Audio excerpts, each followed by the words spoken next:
Obrigada, Bárbara. Eu fiquei muito feliz de vir aqui dar essa palestra. Eu acho que é a primeira vez que eu falo sobre o assunto aqui. Já fui chamada para falar sobre outros temas, sobre minha pesquisa, mas eu acho que esse é um tema do qual nós precisamos de falar. Eu acho que ainda é pouco tocado na formação de químicos no ensino de graduação e também na pós-graduação. A Bárbara me disse que a palestra seria gravada, inclusive para disponibilizar para os alunos do mestrado profissional, que forma então os docentes que já trabalham em sala de aula. Então eu resolvi acrescentar alguns slides que normalmente eu não teria trazido, mas que eu acho que são importantes, né? Antes de começar, eu queria dizer que eu não sou especialista no tema. Aliás, nós professores acabamos tendo que estudar a vida toda, porque nós precisamos de aprender coisas novas. Então vocês também precisam de ir se acostumando com isso, porque a mesma coisa vai acontecer com vocês. Vocês têm que estar sempre aprendendo coisas novas. Esse tema, eu comecei a me interessar por ele quando eu fui editora do JBCS, do Journal of Brazilian Chemical Society.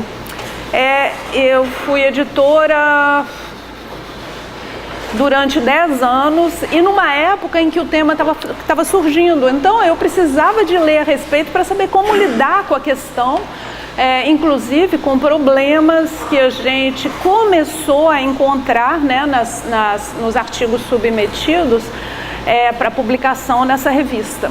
Então assim foi que eu comecei a ler, a me informar. E depois eu dei uma disciplina no programa de pós-graduação da Química que se chama Metodologia da Pesquisa Científica. E tem um tópico bastante extenso sobre ética e integridade na pesquisa. Aí foi que eu tive que estudar mesmo, né? E com isso eu acabei sendo chamada para falar sobre o tema em programas de pós-graduação. Lá na UF também nós temos um ciclo de conferências organizadas pela Pró-Reitoria de Pesquisa, Pós-Graduação e Inovação sobre publicações científicas, e esse é um tema que é sempre discutido nesse ciclo de palestras. Então, o título que eu passei para a Barba foi Ética na Pesquisa e em Publicação e a Formação dos Pós-Graduandos. Eu acho que são dois temas que estão intimamente ligados e eu acho que esse tema não vai se exaurir em uma hora. Então, eu queria chamar a atenção de vocês para os desenvolvimentos, para coisas que estão sendo discutidas na academia, menos aqui no Brasil, muito pouco aqui no Brasil, na minha opinião, mais lá fora. E temas que eu acho que são muito importantes para vocês, que vocês devem, de fato, se inteirar, ler a respeito, né? E discutir nos grupos de pesquisa. Eu sempre chamo atenção a isso. Acho que, infelizmente, acontece a mesma coisa lá na UF. Quando eu dou essa palestra, eu nunca tenho colegas assistindo, né? Então eu chamo a atenção dos meninos. Vocês devem levar esse tema para discussão nos seus grupos de pesquisa, né? Porque é onde vocês vão estar discutindo a pesquisa de vocês, com os orientadores, escrevendo os artigos para publicação, etc. E é muito importante, né, que vocês não tenham dúvida, né, a respeito do assunto. Pois bem, eu vou começar aqui dando um sumário sobre o que eu vou falar hoje. Esse primeiro item, corrupções escolares, eu vou tocar muito em função do fato de essa palestra estar sendo gravada para os professores do curso de pós-graduação em ensino de Química, né? Depois, nós vamos definir o que é integridade na pesquisa e, especialmente, por que há esse intenso interesse no tema. Integridade e ética na pesquisa, a Declaração de Singapura, onde vocês podem, então, encontrar um ponto de partida para a leitura de vocês. Depois eu quero discutir um pouco onde é que podem ocorrer os problemas quando a gente faz pesquisa, desde o início, desde a concepção, do projeto de pesquisa até o final, que é a publicação. Então, onde é que as coisas podem dar errado, né?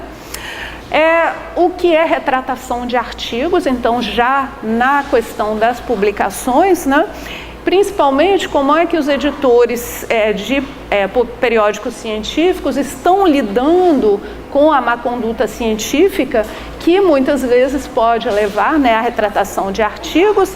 Quais são os mecanismos de detecção de má conduta científica?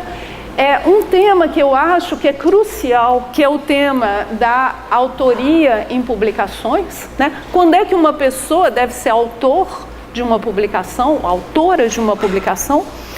E depois, algumas reflexões, né? O que leva as pessoas à má conduta, a se envolver em má conduta científica, né? E depois eu gostaria de fazer algumas sugestões. Pois bem, na questão de corrupções escolares, eu acho que nós aqui estamos bem acostumados a presenciar, né, o tema. Eu tenho aqui duas imagens que mostram as duas questões com as quais nós, professores, alunos, acabamos tendo que lidar. A primeira é a questão de cola, né? Cola, que no fundo é plágio também, né? Eu sempre digo aos meus alunos, quando eles vão fazer prova, que eu não aceito que eles colem, porque cola é plágio, a não ser que eles escrevam embaixo a fonte, de onde tiraram. Aí, se colocarem a fonte, tudo bem. Se não, é plágio, e plágio é crime, né? Então é assim que na nossa primeira prova eu converso com meus alunos. E a outra é a questão, né, de plágio também, mas especialmente plágio copy-paste de textos, que seja da internet, que seja de livros, que seja do colega, etc. Então essas são as duas coisas com as quais a gente mais tem que lidar, né, quando a gente é professor. Então, definindo claramente o que é o plágio acadêmico, então ele se configura quando o aluno retira, seja de livro, seja de internet. O que está na internet também tem dono, foi escrito por alguém. Não só frases feitas, mas ideias, conceitos, isso tudo, frases, claro, isso tudo sem que se dê o devido crédito à pessoa que criou. Queria chamar a atenção de vocês que figuras também caem nessa categoria, porque alguém desenhou essas figuras. Então, se vocês vão usar, por exemplo, figuras da internet, é necessário que vocês peçam autorização, especialmente em teses, em dissertações, que vocês peçam autorização à editora ou à pessoa que publicou para usá-las, porque, senão isso se configura como plágio. E uma tese publicada pela CAPES na internet, aí pega mal alguém chegar junto e falar, você tem que me pagar tanto porque você usou uma figura que eu publiquei, né, em tal artigo. Então é muito importante. Será que isso é um problema só daqui? Claro que não. Eu coloquei aqui um extremo, né? A Alemanha, um dos países mais ricos do mundo, mais desenvolvidos. A Angela Merkel teve 2 problemas durante o tempo em que vem sendo primeira-ministra, né? O primeiro deles, o ministro da Defesa da Alemanha, foi acusado de plágio no doutorado. Parece que usou material de outros de lugares sem dar o devido crédito. E depois, em 2013, a ministra da Educação. Essa foi realmente mal, né? Então, não é um problema só nosso. E há vários exemplos.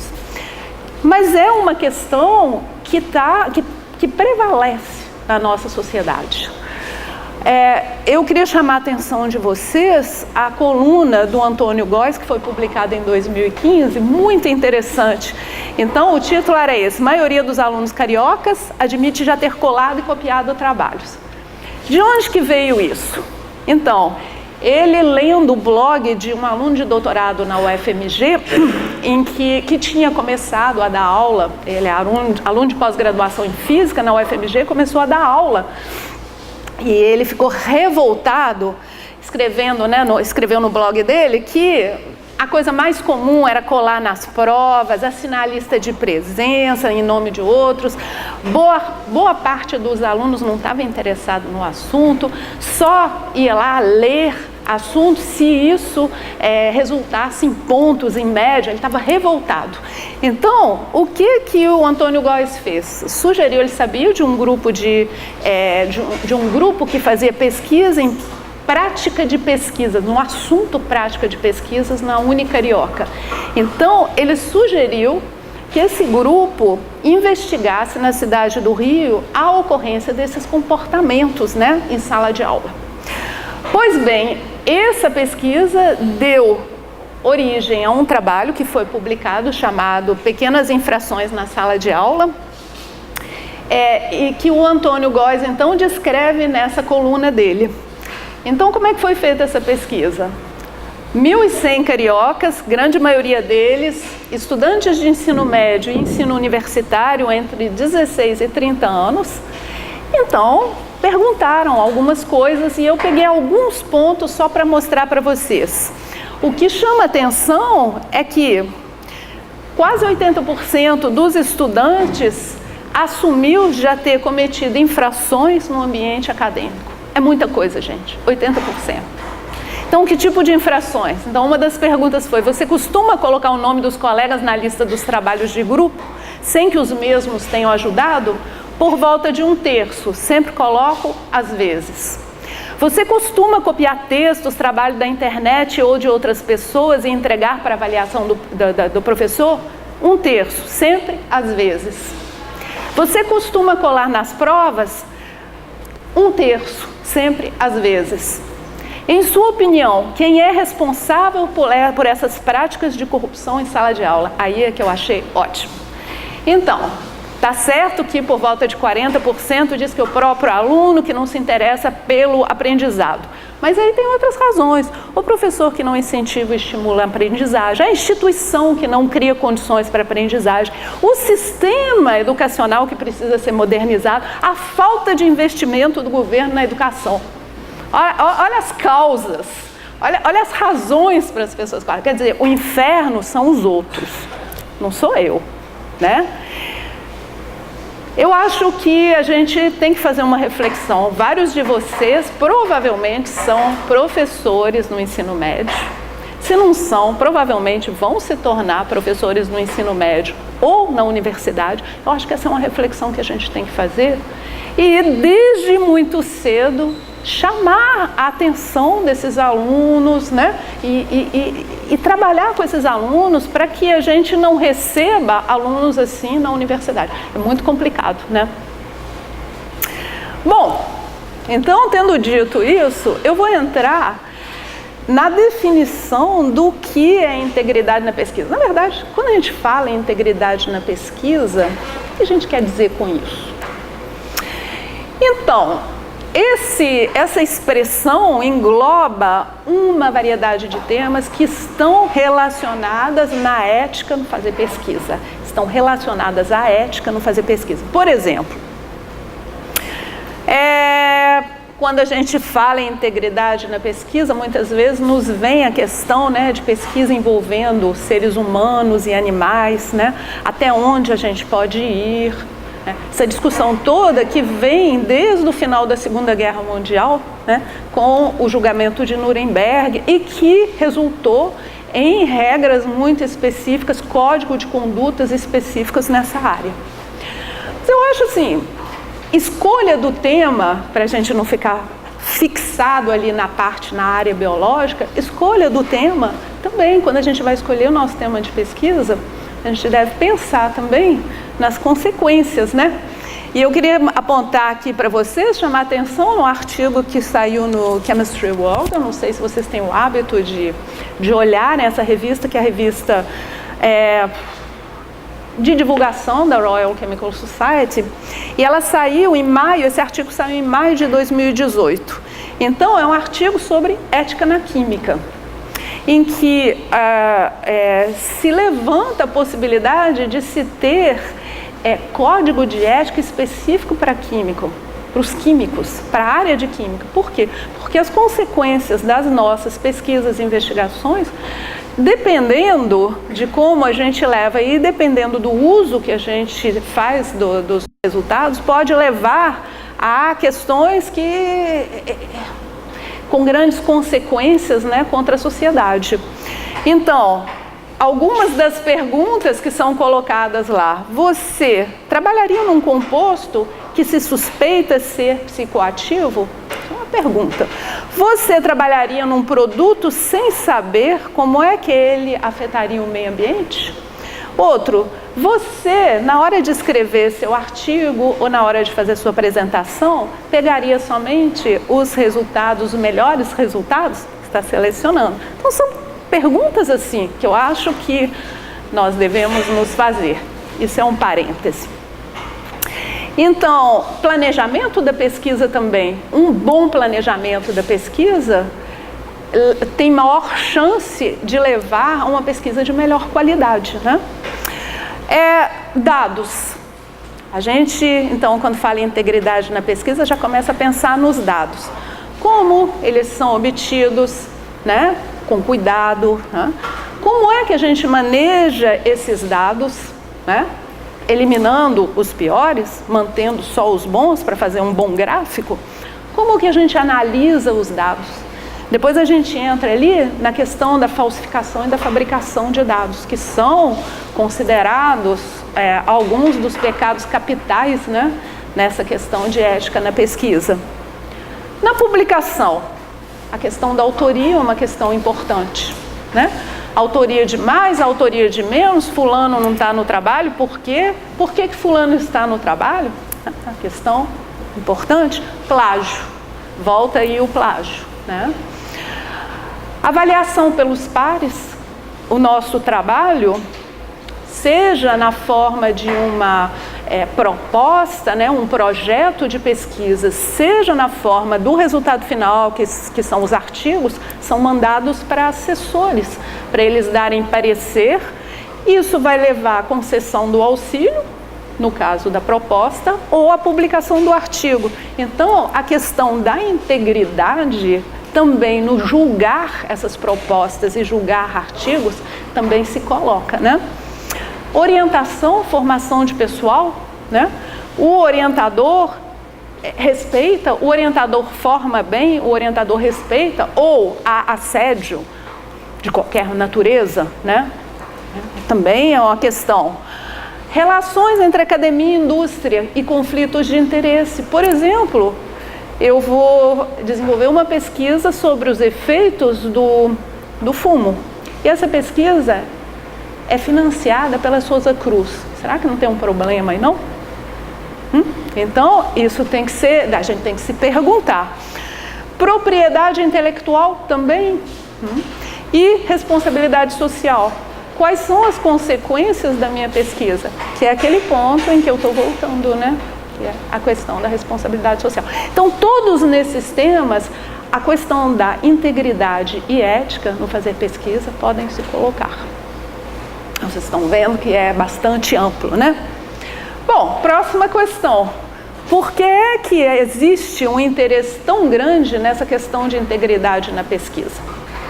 Eu me lembro que quando eu fiz meu doutorado no início dos anos 80, ninguém falava sobre isso. Se assumia que o pesquisador era honesto e que, se não fosse, ele iria acabar quebrando a cara e o conjunto dos pesquisadores iriam tirá-lo do jogo. Mais ou menos era isso que acontecia. A gente nem pensava muito nisso. Hoje, essa questão está presente o tempo todo no fazer ciência, né? Vocês podem, se vocês pegam revistas, periódicos internacionais, isso está presente nos editoriais de grandes periódicos internacionais, há conferências, né? Então, quer dizer que é um tema que importa hoje. Então, por quê? Porque é big business. Porque, imaginem, isso daqui são dados que eu tirei de uma página, da página do Authenticate, que é um programa de detecção de plágio. Então, o que eles colocam? O número de artigos publicados anualmente está crescendo uma enormidade. Aqui em 2002, mais ou menos 1 milhão para quase 2 milhões em 2010. O número de revistas ou periódicos é maior do que 30 mil. E principalmente o número de pesquisadores envolvidos em pesquisa, isso daqui é o que se contabilizou, pesquisadores, alunos, etc. Pesquisadores, gente envolvida na pesquisa, aproximadamente 7 milhões, que já cresceu, nós estamos em 2018. E o problema é que cresce o número de casos de má conduta científica. Aí vocês podem se perguntar, bom, é porque tem mais gente de fato envolvido em má conduta científica ou porque cada vez se pega mais? Porque os mecanismos de controle são cada vez maiores. Talvez ambos, porque se cresce o número de pessoas envolvidas na pesquisa, a probabilidade também, né, de ocorrer isso aumenta. Bom, mas vamos aqui definir o que é má conduta científica. Estou falando em má conduta científica, então precisamos de definir. Então, no site do ORI, que é Office for Research Integrity, do Departamento de Ciências da Saúde e Humanas dos Estados Unidos, que é quem financia pesquisa, essa é uma definição que eu peguei lá, que abarca muita coisa, mas essas definições colocadas nas diversas publicações são mais ou menos a mesma. Então, má conduta científica inclui postura intencional em relação à fabricação, falsificação e plágio. Esses são os 3 pecados capitais. Ao propor, em projetos de pesquisa, fazer ou avaliar pesquisa ou em descrever resultados da pesquisa. Bom, aí no final eles falam, mas isso não inclui erro honesto ou diferença de opinião. Às vezes a gente interpreta com a melhor das boas fés e a gente estava ali no limite de detecção de alguma coisa, interpreta de uma maneira e depois a gente se dá conta de que não era. Bom, isso não é má conduta científica, a gente pode se retratar, né? Depois, além disso, existem várias coisas que são chamadas de práticas questionáveis, principalmente relacionadas à publicação, por exemplo, dividir publicação, omitir alguém na lista de autores ou dar autoria de presente, como a gente diz, né? A pessoa que não se envolveu num trabalho, está lá na publicação, ou assédio. Hoje em dia a questão do assédio também está sendo colocada fortemente como prática questionável. Enfim, há muitas coisas, né, que são listadas como sendo práticas questionáveis e eu vou chamar a atenção de vocês no decorrer dessa apresentação. Bom, então a gente precisa de ter mais ou menos uma ideia do que isso quer dizer. A gente viu que em 2010 a gente tinha mais ou menos 7 bilhões, 7 vezes 10 a 6 pessoas envolvidas em ciência e tecnologia. E essa proporção aí, quer dizer quanto mais ou menos de gente isso quer dizer? Então, um trabalho que foi seminal foi o trabalho do Daniele Fanelli, que publicou isso aí em 2009, que pegou todas as pesquisas que haviam sido feitas a respeito de fabricação e falsificação de pesquisa, de resultados, né? Em que pessoas tinham feito levantamentos, etc. Ele fez uma meta-análise dessas 21 pesquisas, principalmente relativas à fabricação e falsificação de dados. E o que ele descobriu? Aproximadamente 2% das pessoas admitiram que fabricaram, falsificaram ou modificaram dados pelo menos uma vez. Se vocês pegam 2% de 7 vezes 10 a 6, isso daí, 140 mil, dá 140 mil em 2010. Existe, com o número de pesquisadores a mais, dá quase 200 mil pessoas que podem ter se envolvido em pesquisa nesse último ano, 2016, 2017. É muita gente, né? Quase um terço admitiu ter se envolvido em práticas questionáveis. Um terço. Muita gente. É interessante que isso daí é apontado, né? A má conduta científica ocorreu com maior frequência entre os pesquisadores da área médica e farmacológica. Por quê? Porque eles são um número imenso, né? São maiores, a comunidade farmacológica, biomédica, médica, muito maior do que a comunidade química, por exemplo. Então, é normal que isso aconteça. Mas ele aponta o seguinte, ó, considerando que as pessoas devem ter um pouco de vergonha de assumirem que fizeram, etc., que isso daí deve ser uma ponta do iceberg. E aí, no ano passado, foi publicado um artigo, será que os cientistas estão se comportando mal? Então, fizeram um levantamento na indústria e nas universidades, também na área de biomédica, né? Pesquisadores da Bélgica, envolvidos na área biomédica, em universidades, em institutos de pesquisa e na indústria. Eles resolveram fazer isso tudo. E aí, a pergunta que foi feita foi, será que vocês... Isso foi feito por e-mail, né? Então, um questionário mandado por e-mail. Será que vocês cometeram ou testemunharam, e aí havia 22 tipos de má conduta científica, incluindo fabricação, falsificação e plágio, que são os mais importantes. E aí, gente, é impressionante, 71% assumiu que pelo menos uma vez fez alguma coisa assim.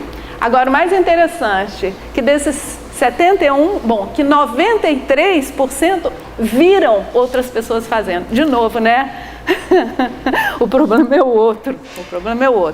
E entre os pesquisadores das grandes companhias, 61% fizeram e 84% viram no seu ambiente de trabalho. Quer dizer que esse negócio acontece em todo lugar, gente. Né? Então, não adianta a gente fechar os olhos, a gente dizer, ah, não, mas aqui a gente não faz.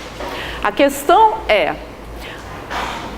o que não pode acontecer é a gente fazer porque a gente é ignorante.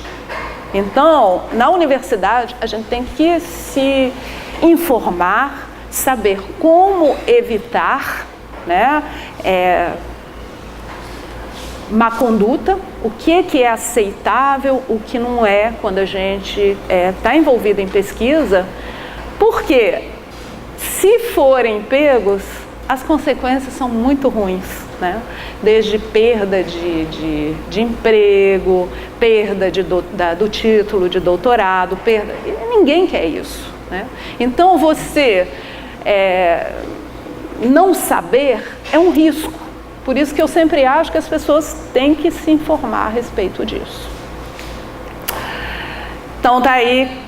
Acho que talvez a pior das consequências é a quebra de confiança da sociedade na ciência. Eu acho que é terrível uma pessoa que paga seus impostos, não tem nada a ver com a área científica, abre lá o Globo e vê uma página inteira, como já aconteceu na Folha de São Paulo, né? Pesquisadores falsificam, pesquisa, não sei o que. É terrível, já pensou? Você fala assim, mas eu estou dando dinheiro para esse pessoal fazer pesquisa e eles estão lá falsificando, estão fazendo coisa errada. É terrível. E será que o que eles descobriram é correto mesmo? Será que eles não falsificaram os resultados? Então a gente não, né? É terrível. Custos sociais, custos pessoais, custos em termos de dinheiro, né? Dinheiro perdido, investido naquela pesquisa e que podia ter sido investido em outra coisa, né? Num país tão pobre quanto o nosso. Eu coloquei aqui o custo de investigações na má conduta científica nos Estados Unidos em 2010, foram 110 milhões de dólares. Imagina, é dinheiro, é muito dinheiro, né? E aí eu trouxe um exemplo, porque eu acho que esse exemplo é tão atual, que é a questão de como é que fraude em artigo científico pode ter consequências danosas para a sociedade.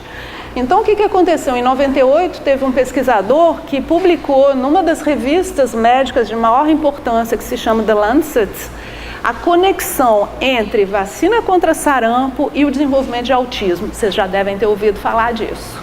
Bom, com isso, logo em seguida, esse trabalho foi desmentido, se descobriu que os dados tinham sido fabricados.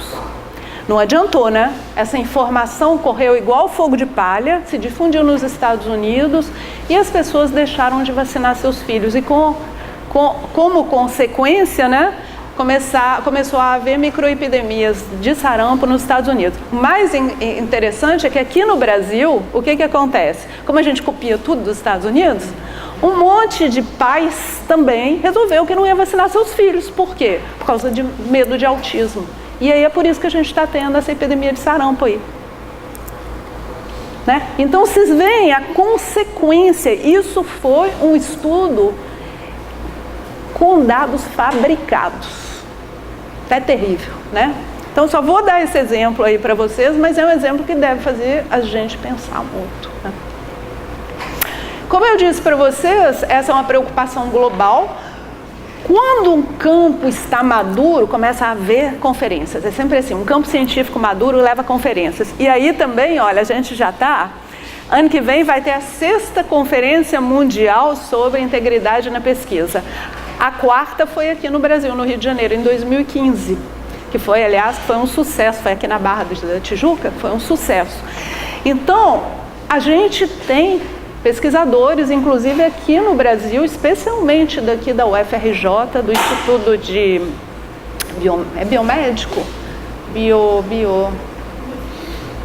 Bioquímica, né? A Sônia Vasconcelos, assim, um grupo que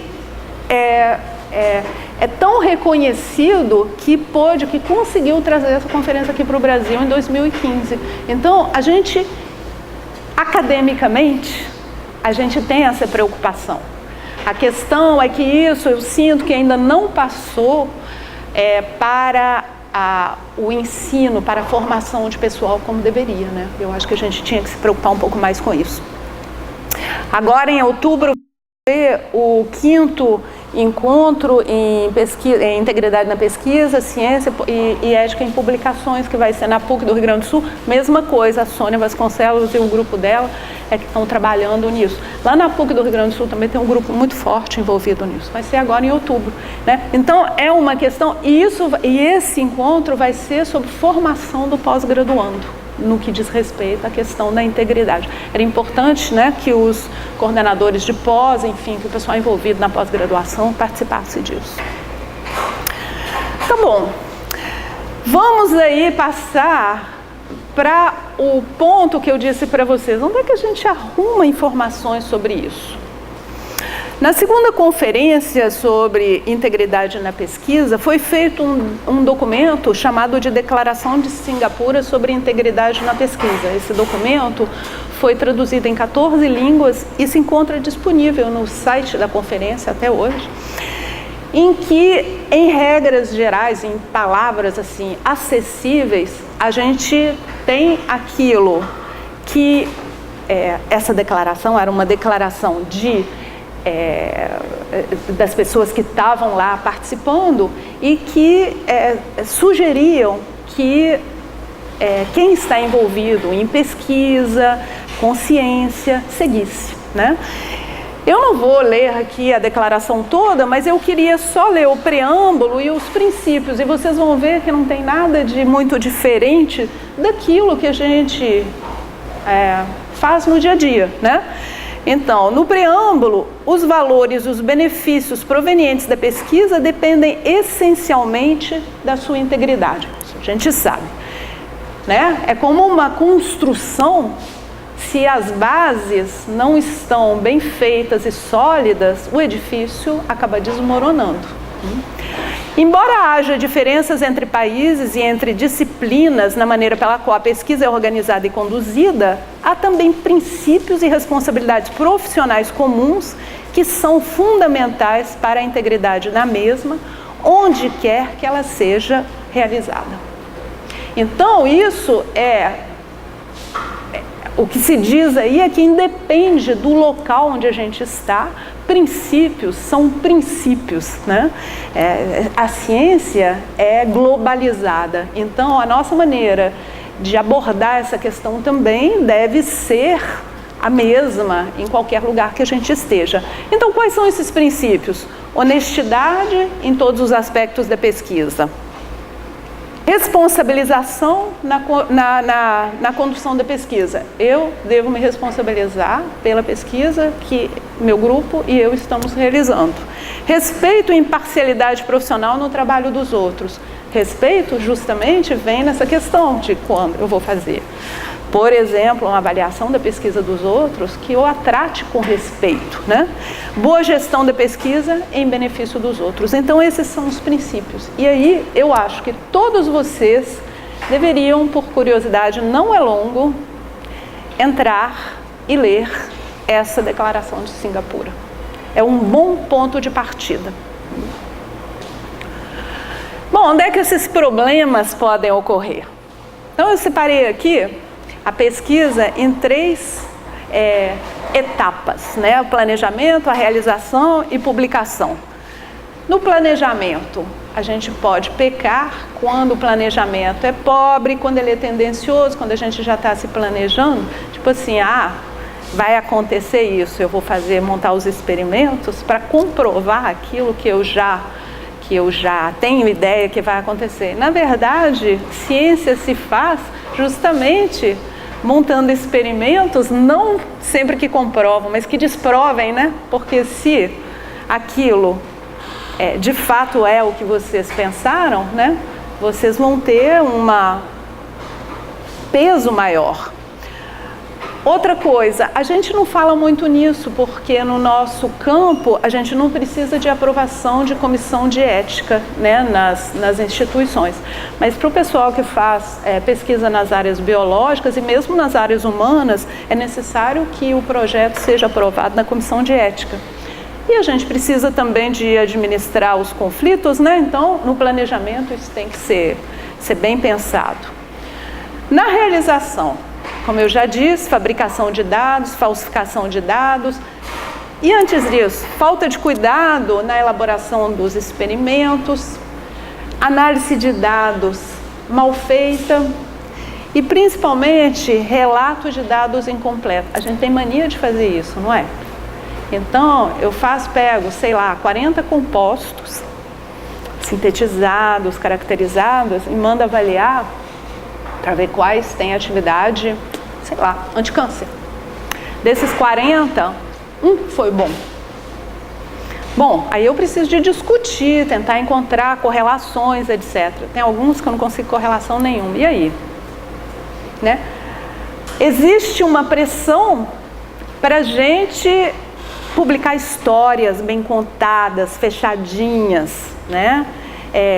Para a gente explicar, mas às vezes a gente não consegue explicar.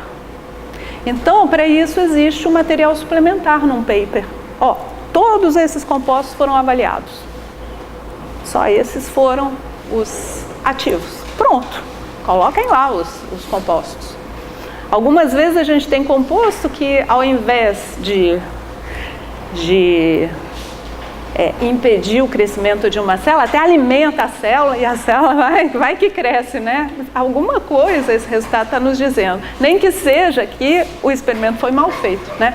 Alguma coisa está nos dizendo. Na publicação, eu já falei da questão do plágio, mas também é importante a questão da autoria, a mais ou a menos, né? E publicação duplicada, redundante, publicação, a gente fala na publicação salame, que é o que? Vocês têm um trabalho lá, ao invés de publicar um artigo pesado, né, forte, você vai e divide o artigo em 3, 4, porque isso vai te dar 3, 4 publicações ao invés de uma. Só que, o que acontece? A compreensão do assunto acaba ficando mais difícil, né? Porque você passa para o leitor o trabalho dele pegar aqueles artigos, juntar os artigos e tentar contar para si própria a história geral, né? Então, esse pode ser um problema.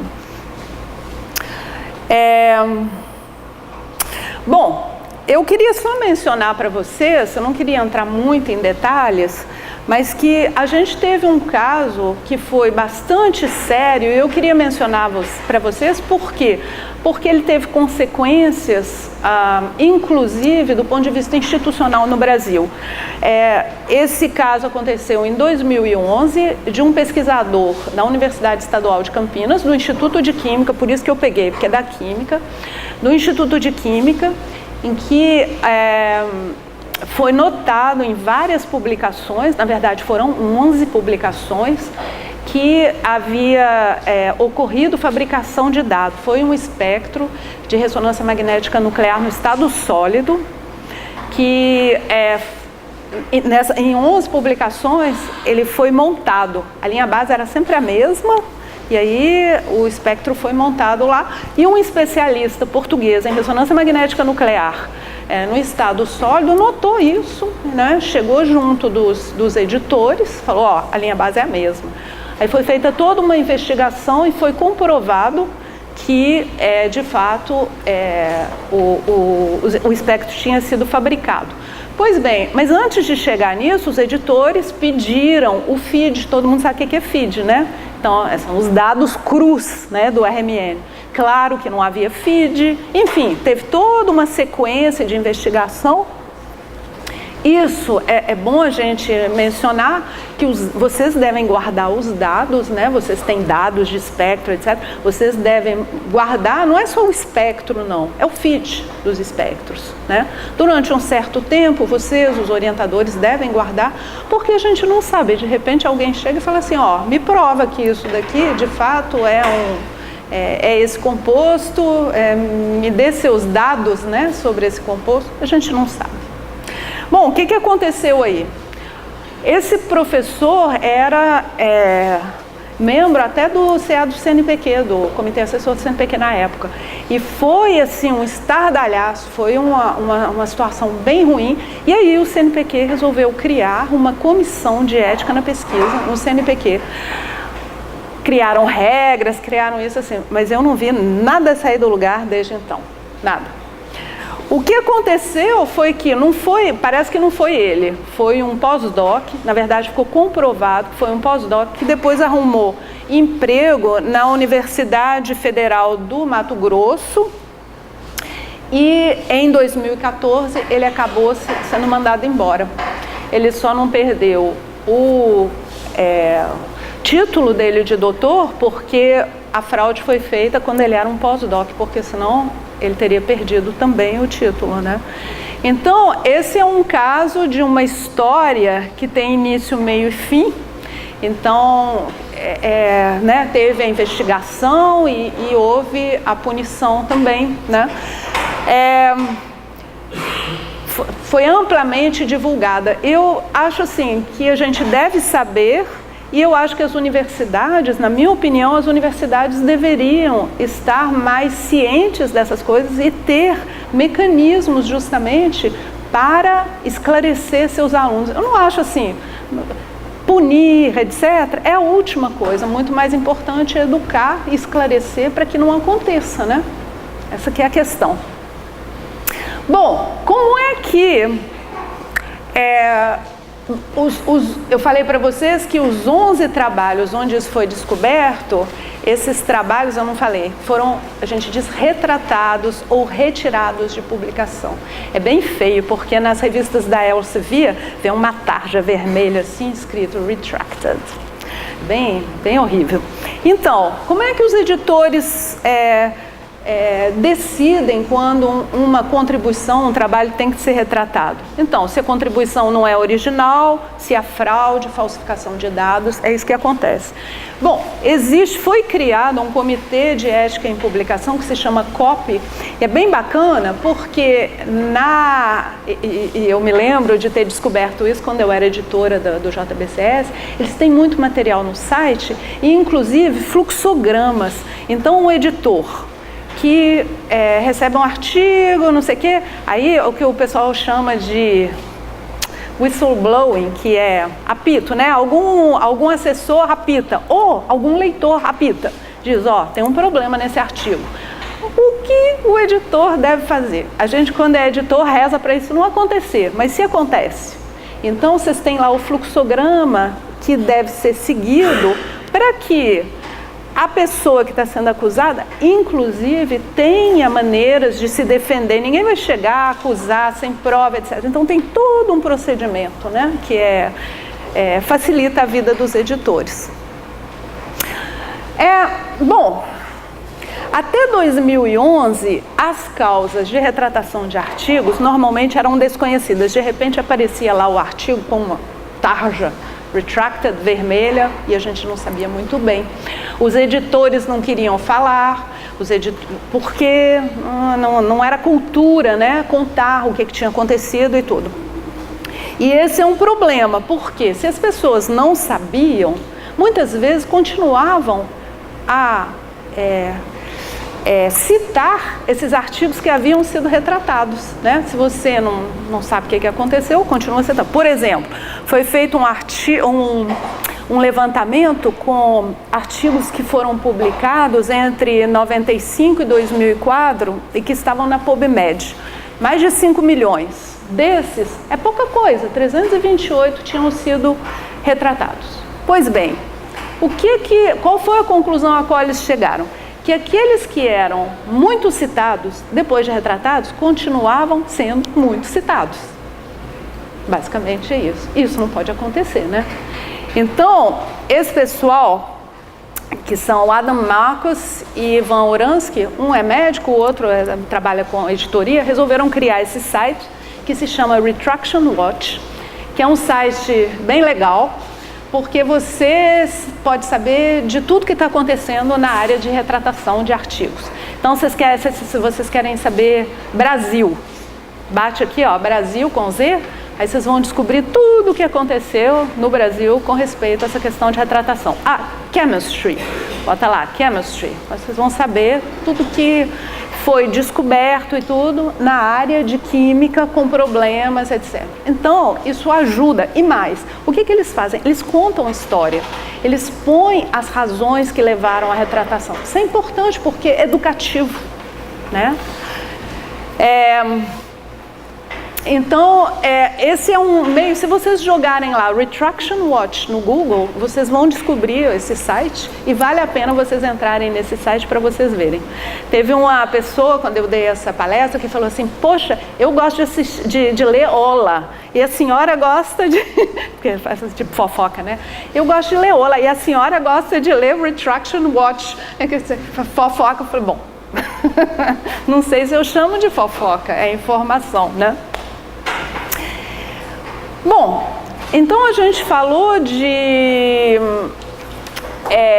fabricação, de falsificação de dados, e eu queria falar um pouquinho sobre o plágio por causa dos mecanismos. Vocês lembram que eu disse para vocês que no que diz respeito à fabricação, falsificação de dados, é muito difícil, gente, a não ser que a pessoa seja especialista, que seja muito cuidadosa, né?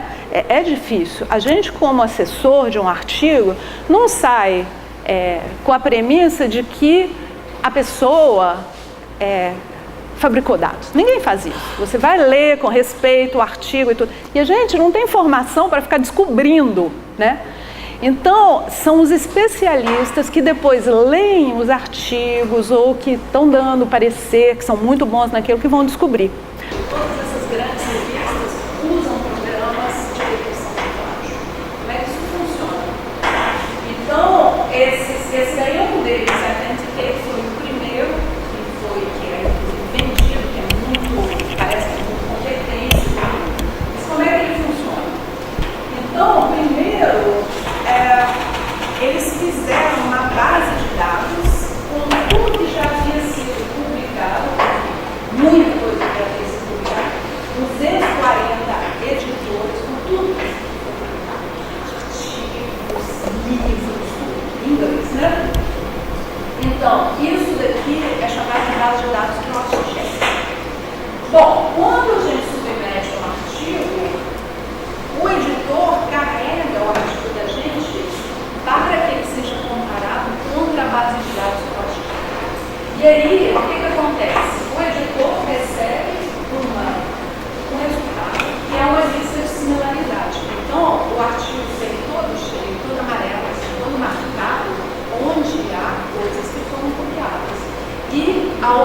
origem de onde aquilo foi tirado também vem. Bom, aí é função do editor analisar se de fato aquilo é cópia que não pode ser aceita, que de fato é plágio, e aquilo que é, por exemplo, a partir da descrição experimental. Muitas vezes a gente faz mais ou menos igual. Por quê? Porque o experimento é igual, né? Então você fez uma pequena modificação aqui, mas porque você fez modificação, você precisa descrever. Então o editor tem que ter essa clareza. O problema hoje dos editores é esse, definir o que é aceitável e o que não é aceitável. Então, ele faz isso antes de mandar o artigo para os assessores. Então, se não passa, se o seu artigo não passa nessa primeira fase, você vai receber o artigo de volta dizendo, olha, infelizmente, descobrimos que o seu artigo tem muitas partes de texto plagiadas. Isso, então, com dados experimentais, aí é terrível, né? Então, esse é o mecanismo que é usado. E aqui no Brasil, há muita universidade já investindo nesses programas. Eu acho até que aqui a UFRJ tem, né, disponibiliza, você está na graduação da usa, porque eu sei que a UFRJ paga um programa para detecção de plágio. As universidades paulistas, eu sei, já tem 35, ano passado tinha 35, 2014, 35 universidades que já estão usando normalmente esses sistemas de investigação. Só para vocês verem, na época, entre as universidades inglesas, 95% usavam. Então, você entrega sua dissertação de mestrado, sua tese de doutorado, para o orientador vai lá. A gente faz isso na unha. Eu faço. Se eu estou lendo uma tese, se eu vou dar uma dissertação, eu faço isso direto. Jogo no Google. Só que dá um maior trabalhão, né? Porque você sabe como a pessoa escreve. Aí você vê aqui um estilo, aqui, outro estilo, aqui, outro estilo. Então, bom, outra coisa, detecção de imagens. Isso também, vocês viram que no caso de espectros, precisa de ter gente que conheça bem. Mesma coisa para imagens. Então, foi feito um levantamento, isso foi feito com o pessoal da área biomédica, em que eles analisaram as figuras, especialmente dados eletrofluoréticos, microscópios, citometria de fluxo, essas imagens que a gente encontra nos artigos da área biomédica, bioquímica, etc.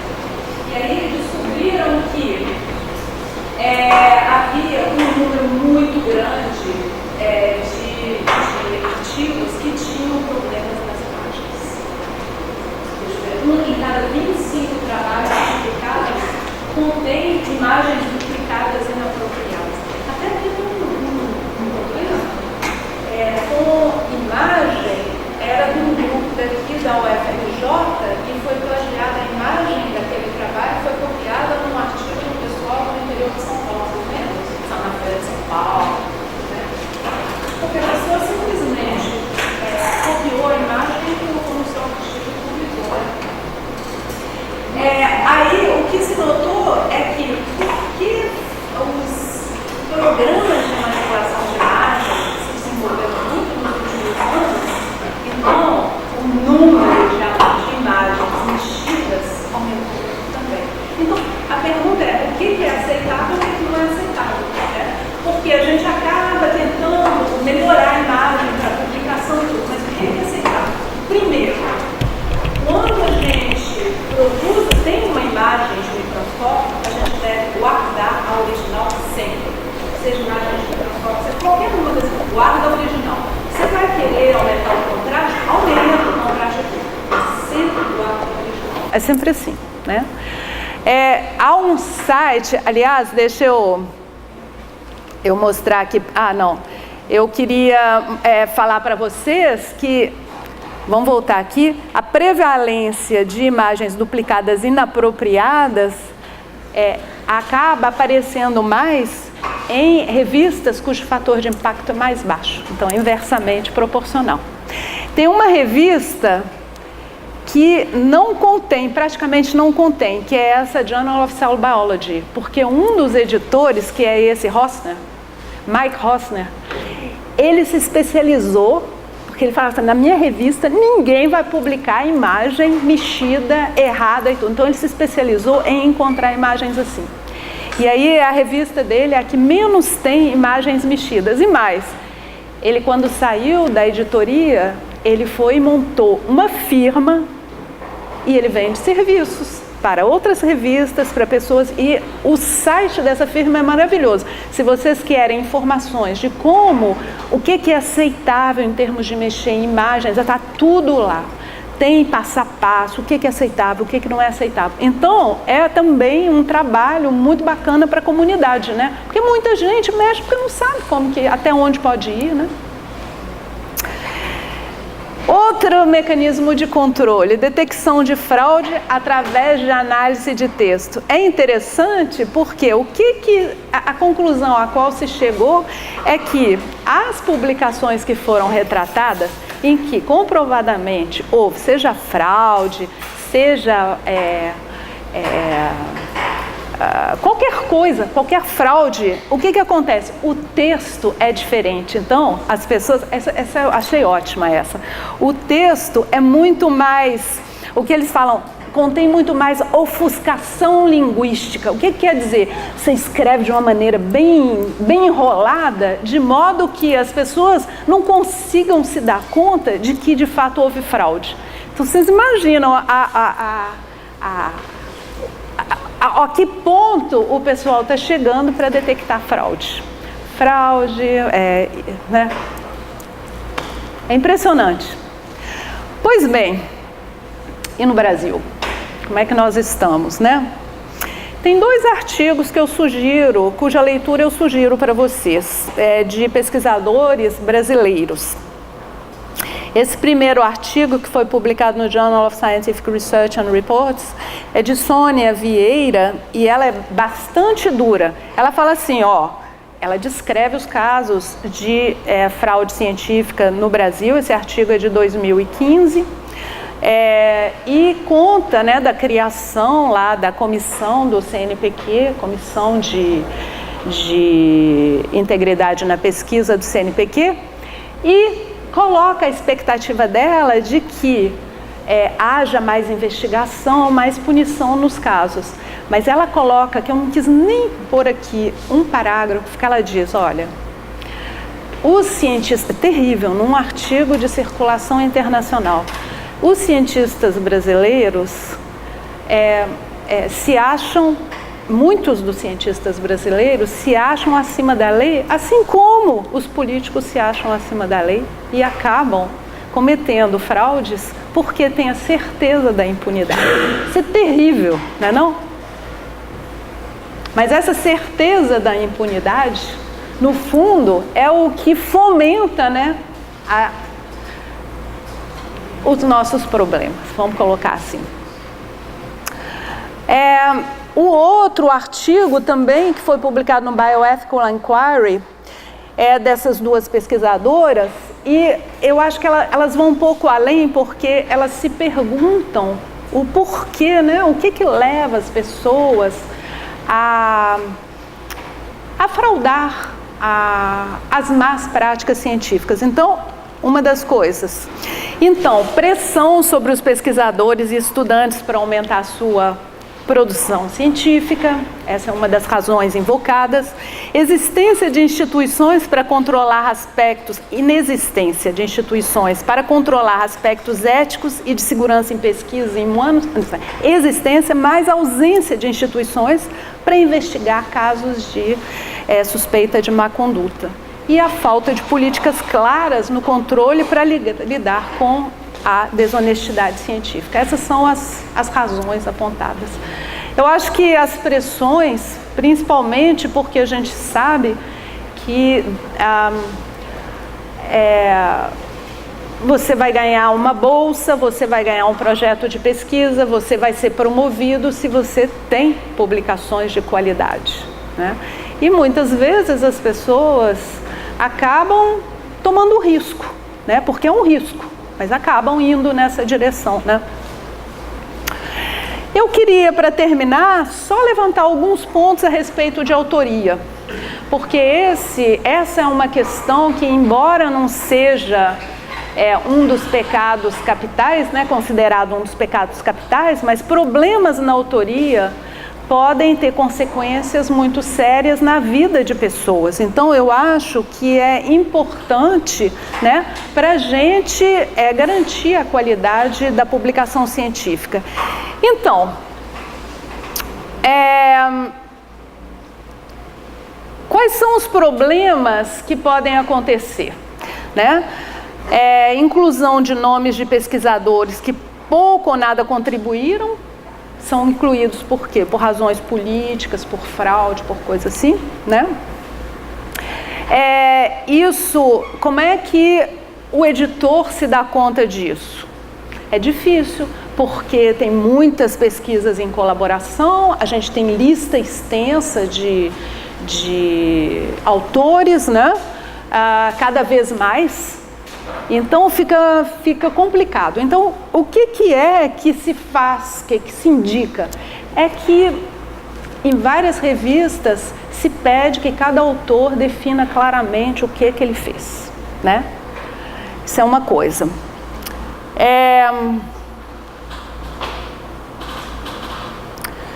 Deixa eu colocar aqui. Bom, recentemente, esse International Committee of Medical Journal Editors montou uma lista, montou um documento em que o papel de cada um dos autores é claramente definido. Então, quais são os critérios para uma pessoa ser autor? Eu acho que isso é importante a gente refletir. Então, os créditos de autoria devem ser baseados somente em, veja como o negócio é duro, contribuições substanciais à concepção e design, e aquisição de dados ou análise, e interpretação de dados. Mais, escrita do trabalho ou realização de revisão crítica com a inclusão de conteúdo intelectual importante e aprovação da versão final que será publicada. E isso daqui, os autores devem preencher os requisitos 1, 2 e 3. E significa que cada autor deve preencher os três requisitos. Então, só assim a pessoa, de fato, deveria poder estar entre os autores, né? Então, devem estar de acordo em se responsabilizar por todos os aspectos do trabalho, certificando-se de que todas as questões relativas à exatidão e integridade de qualquer parte do trabalho foram investigadas e resolvidas adequadamente. Por quê? Porque muitas vezes as pessoas, lá tem um caminhão de pessoas, 20 pessoas num artigo. Aí fulano sintetizou, ciclano foi lá e determinou a estrutura cristalina, Beltrano foi lá e testou contra uma coisa. E aí junto vão seus alunos, e vão isso. Quem se responsabiliza? De acordo com eles, todo mundo tem que se responsabilizar. Está no artigo, tem responsabilidade. Então, ter um artigo quer dizer também se responsabilizar por tudo que está no artigo.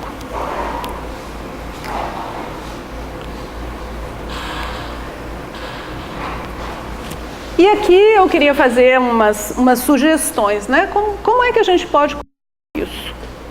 Nós aqui na universidade, a única maneira que eu acho que é viável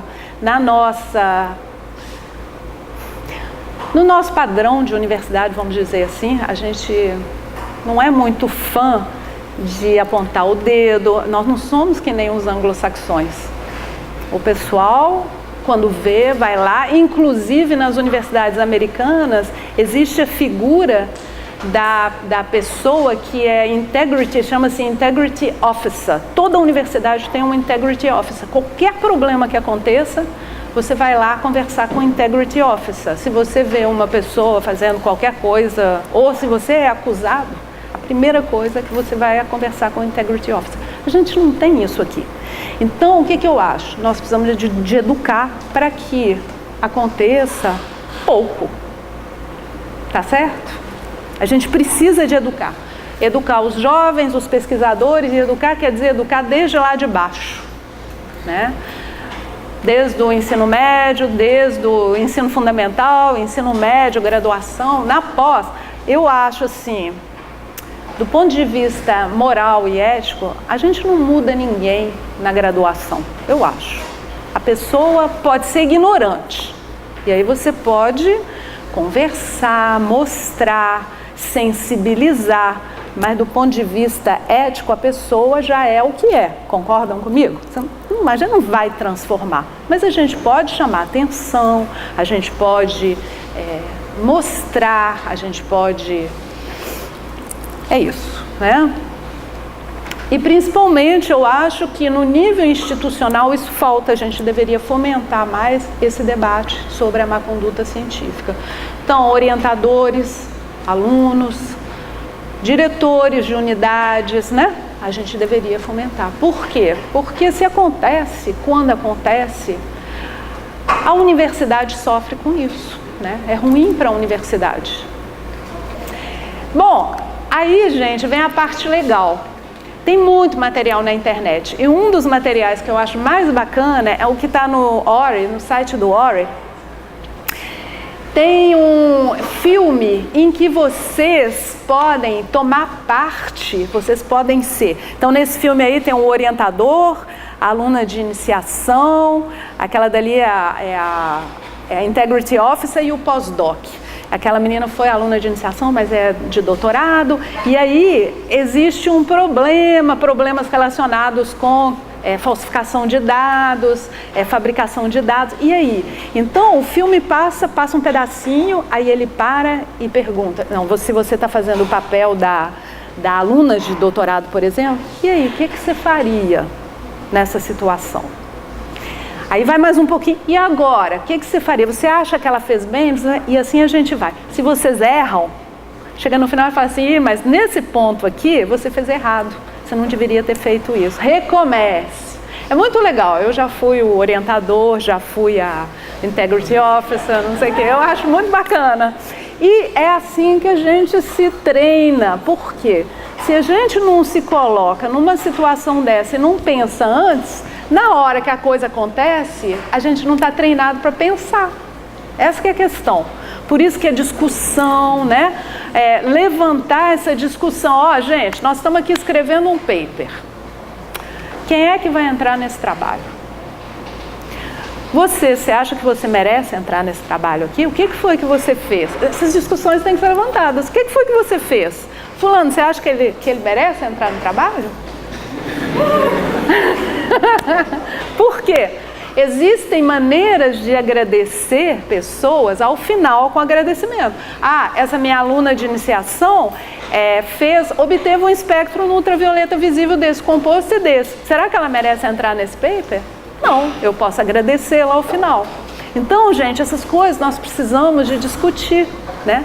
Discutir no âmbito do grupo, discutir num ambiente desses, porque a hora que a coisa acontece, por que me deixaram fora do paper? Eu merecia entrar no paper. Por que me deixaram fora do paper? Não foi discutido, não foi conversado, não foi definido, né? Então essas coisas precisam de ser pensadas, né? E ninguém melhor do que no próprio grupo de vocês, o orientador de vocês. Tem dúvida? Podem conversar com outras pessoas, outros grupos, né? Mas no grupo é importante que vocês discutam isso, tá bom? Eu agradeço a vocês. Eu acho que eu ainda vou terminar a minha apresentação com esse slide do François Rabelais, que viveu no século XVI, gente, já tem mais de 400 anos. Veja o que ele disse: a ciência sem consciência não passa de ruína da alma, né? Naquela época, quando o que a gente considera que era ciência ainda nem existia, né? Então, um pensador, é isso. Muito obrigada.